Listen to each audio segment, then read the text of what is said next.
As a former Protestant, I remember thinking that Catholics and Orthodox were wrong for praying to the saints in heaven, because I was like, well, you could just pray to Jesus. You could go straight to God himself. But then I was confronted with the famous question, well, do you ask your family to pray for you? And well, obviously the answer is like, yeah, I've asked my family to pray for me.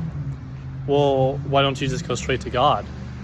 And so that kind of got me through the objection of having intercession from people who are not God, because 1 Timothy 2:1, Paul urges us to make intercession for one another. So then I saw, okay, it does make sense to have other people intercede for you and to pray for you.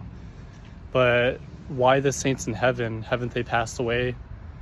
Well, if we believe Jesus' words in the Bible, that he's the God of the living, not the dead, we know that the saints are alive in heaven and they're with God, and people who are with God are in perfection and they love. And what do loving people do? They pray for one another.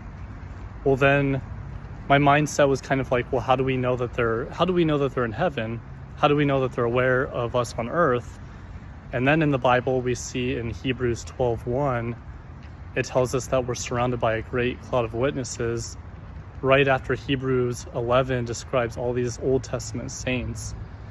And Revelation talks about the souls of those beheaded asking God about earth, being aware of what's going on during the tribulation on earth. And so I saw that intercession made sense. I saw that we could pray for one another. I started seeing that it makes sense that the saints are alive in heaven and that they love us. So it's completely practical to ask the saints in heaven to pray for us, especially since they're so close with God. And that's something that they would like to do for us. So it's okay to ask those in heaven to pray for you. You're not sidestepping God. All you're doing is acknowledging these saints who love you and who can intercede for you. And the book of James, chapter 5, verse 16 tells us that the prayers of the righteous are powerful. And who has powerful prayers? Those in heaven, because they're very righteous.